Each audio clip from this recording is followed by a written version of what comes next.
Hey, why haven't you given me any money this month? Do you have any idea how much I need to spend? I've been swamped with work, okay? I forgot to send you the money, but I'm dealing with it now. Remember that in just 2 months, I'll be completely out of debt. You don't have to keep reminding me of that, do you? Do you think I enjoy being stuck with a useless person like you? You're beyond ungrateful. How dare you insinuate that I wasted my time giving birth to you and raising you just so you could be successful today? Enough! Stop with the sarcasm. Anyone who overhears your words would think you actually love me. You think you're clever, huh? You even had the audacity to teach me about life. But guess what? I need another $5,000 this month. $5,000? For what exactly? This month I want to buy your brother some new shoes and clothes to prepare him for work. And I also want to provide him with proper nourishment so he can keep his strength up while job hunting. He's been feeling down and losing weight because he can't find a job. I can't stand seeing him like this. And how is that my problem? Didn't we agree that I'd give you $10,000 every month until it adds up to $200,000 as a thank you for giving birth to me? After that, we'd cut ties and never bother each other again. I'm not obliged to give you more money to support him. Besides, isn't he just unemployed because he dreams of being a manager or department head rather than taking any job available? How can you say such heartless things? He's your brother, your flesh and blood. He has a decent university degree and he's an extremely talented and capable person. How could he settle for some low-level employee position when he's treated as an errand boy? He deserves more than some menial job where he's treated like a servant. Huh? Don't think that your little amount of money gives you the right to say whatever you want about my son. Whatever you want, but I won't give you any extra money. Oh, hold on. I've thought about it again. $200,000 is probably not enough to compensate for my love, effort, and sacrifices in raising you. Moreover, my son is about to get married. If he doesn't have a car or a house, society will look down on him. So before you cut ties with us, you better buy your brother an expensive car and a fancy house. Otherwise, don't even think about escaping from me. What? That was never part of our agreement, and you know it. Well, I've been thinking. Aren't you the manager of a prestigious company? With your high salary, it shouldn't be a problem at all. Just a few more years and you'll be able to fulfill this obligation, won't you? That's not the point. You clearly understand that I have no responsibility or obligation to cater to your son's life. If it weren't for my father's dying wish, instructing me to take care of you and your brother until he can stand on his own, I would have cut ties with you a long time ago, Kimberly. You're such a heartless monster of a child. How could you prioritize the words of a dead man over mine? The one who raised you. Because he treated me fairly, unlike you. So what about your poor dead father, leaving me to work tirelessly to provide for you and your brother? And now you treat me like a burden. Kim, don't you feel any shame when you claim to have taken care of me? Have you ever treated me to a decent meal or shown me the love a mother should? No, you treated me like a servant. Don't forget how cruelly you treated me. Ugh, why bring up the past? I did what I did to toughen you up, to teach you how to survive in this world.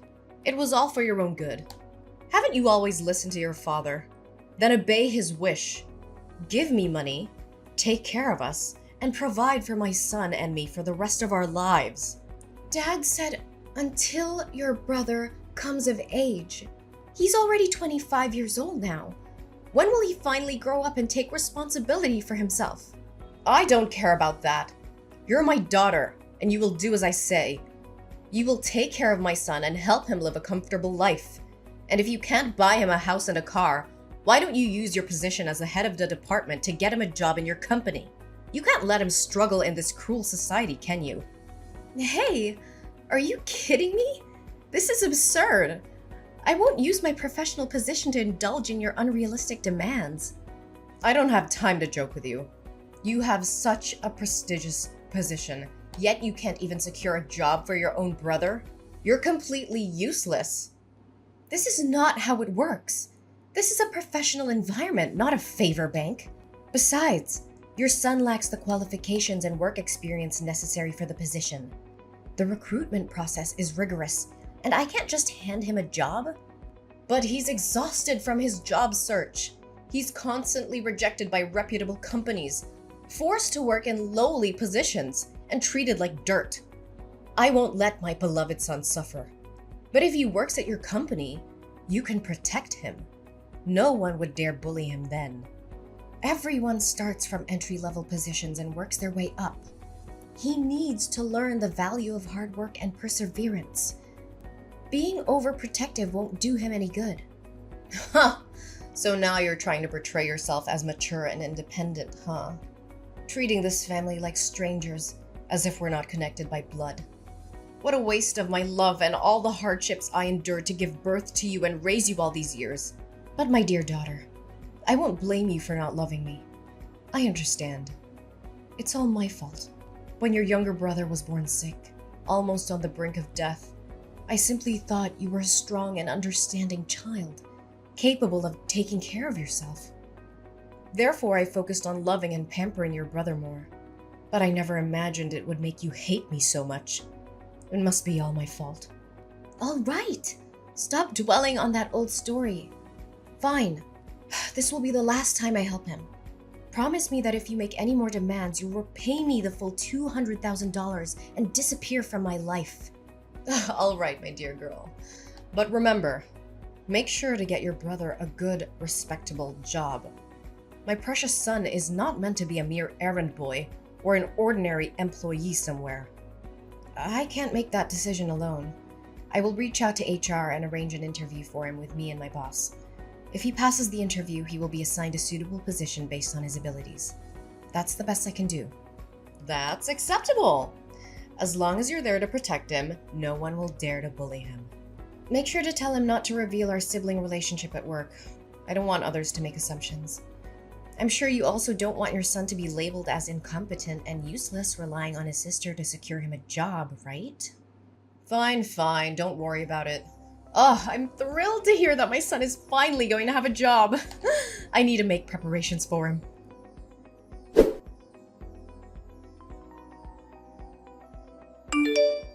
Hey, Kim. Do you know where James is?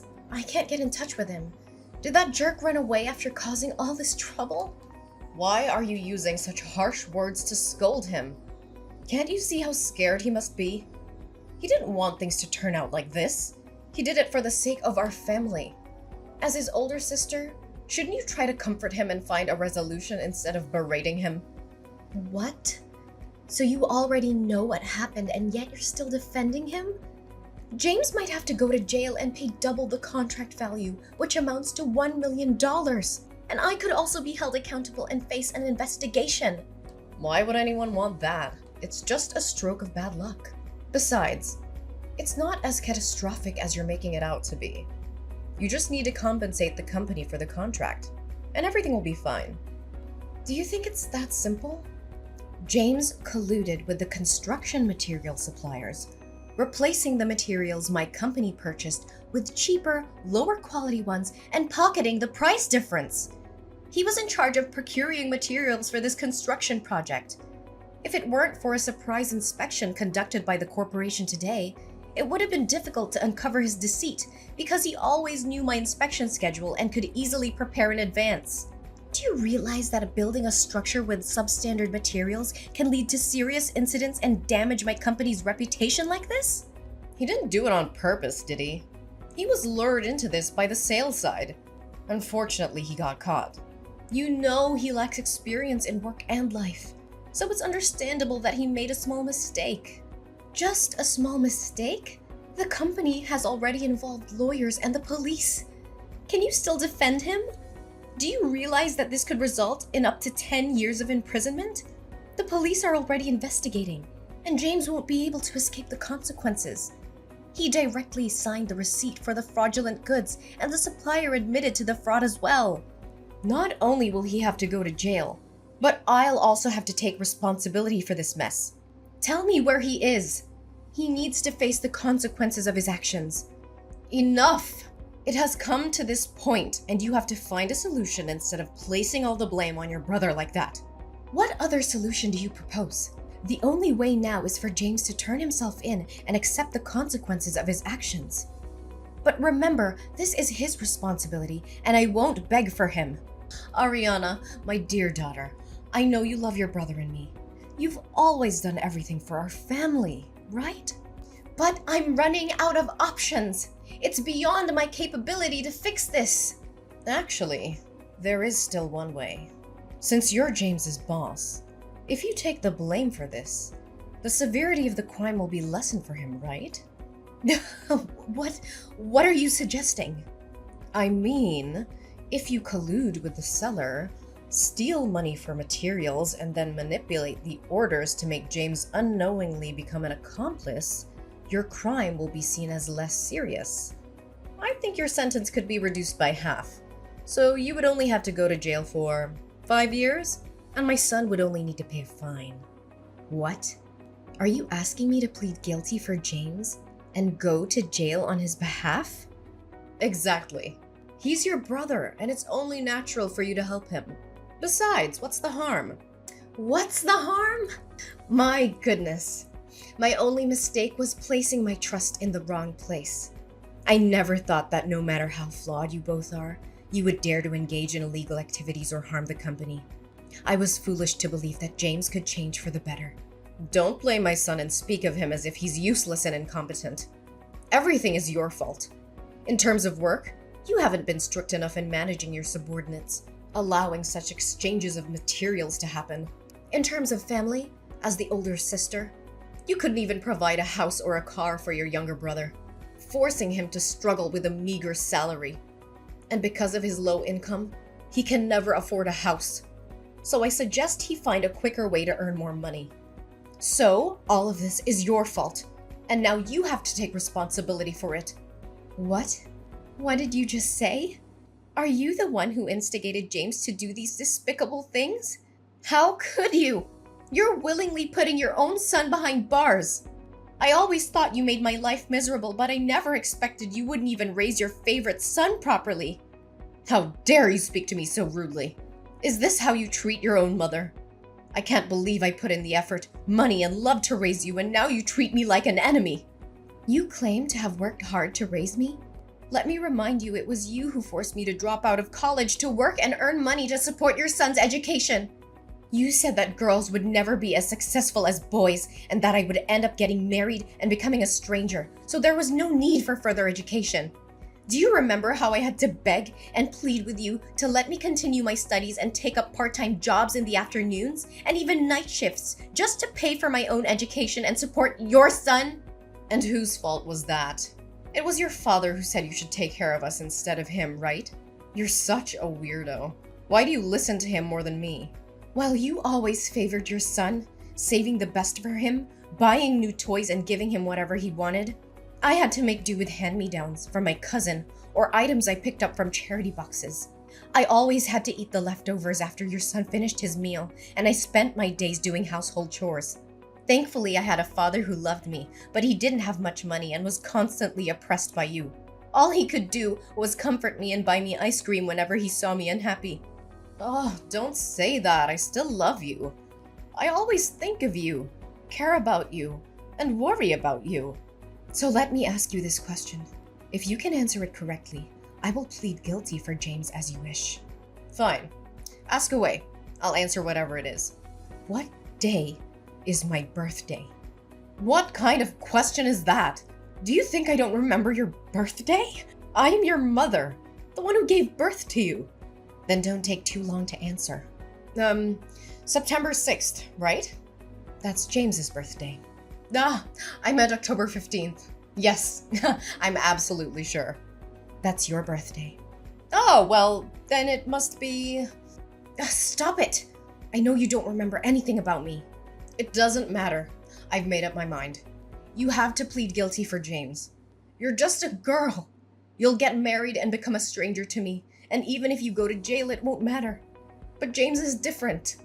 He's a boy, and he will be the one to take care of me when I'm old. He needs a bright future, a successful career, and a clean record. He can't go to prison. You can stop with your nonsense now. Do you remember our deal? What deal are you talking about? If you ask me to do anything more than finding James a job, then all previous agreements, including the $200,000, will have to be returned to me, and we will cut ties immediately. Furthermore, you and James will have to move out of my house. So what? What are you gonna do, huh? I have no money to repay you, and I won't leave this house. You have no right to kick me out.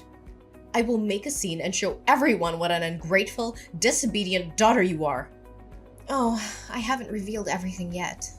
Of course I won't demand the money back because both you and James will have to earn another $1 million to compensate my company.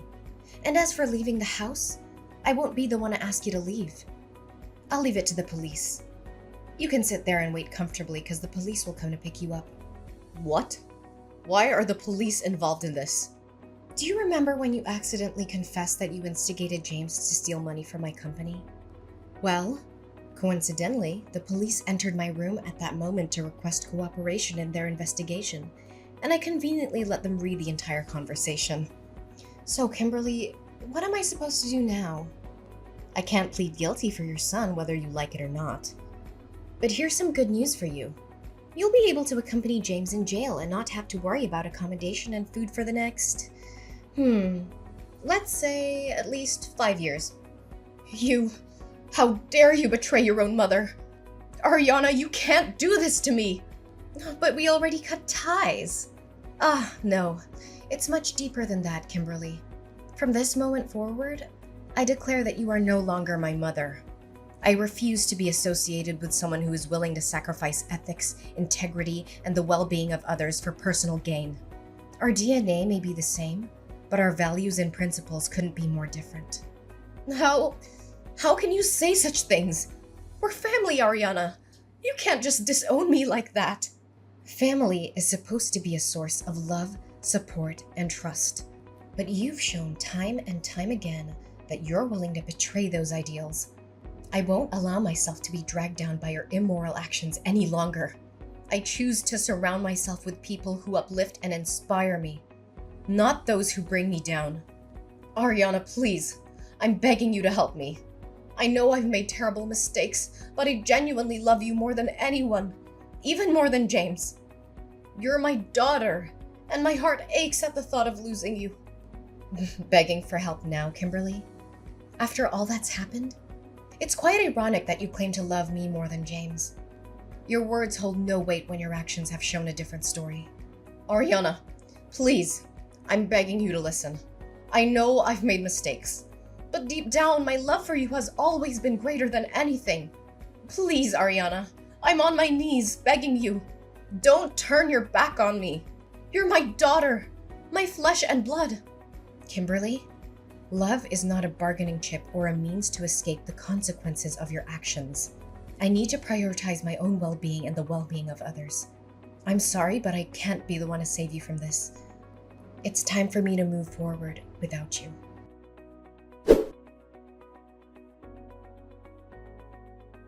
So here's how things turned out in the end. Kimberly and James, well, they didn't get off easy. The judge threw the book at them and sentenced them to a solid stretch in jail. James got slapped with a 10-year sentence, while his dear old mom, Kimberly, got a solid 8 years. Ouch. As for me, well, I managed to dodge that bullet. The investigation cleared my name, and I was found innocent of any involvement in their shady schemes. Can I get a hallelujah? It was a huge relief, let me tell you. No bars for this gal. But you know what? I decided it was time to make a fresh start. I couldn't stay in that house anymore, with all the memories of deceit and betrayal lingering in the air. So I packed my bags, sold that place, and bid farewell to that chapter of my life. Good riddance. I landed in a new town, ready to hit the reset button. And guess what? Fate had a little surprise in store for me. I met someone special, someone who saw past the scars and the baggage I carried. They loved me for me, flaws and all. Talk about a breath of fresh air. Together, we embarked on this crazy journey called life. We laughed, we cried, and we built something beautiful. It's amazing what can happen when you let go of the past and open yourself up to new possibilities.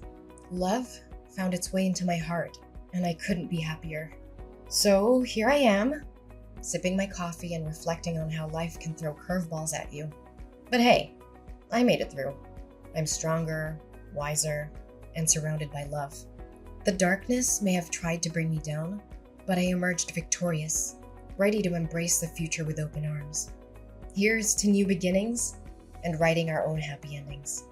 Cheers!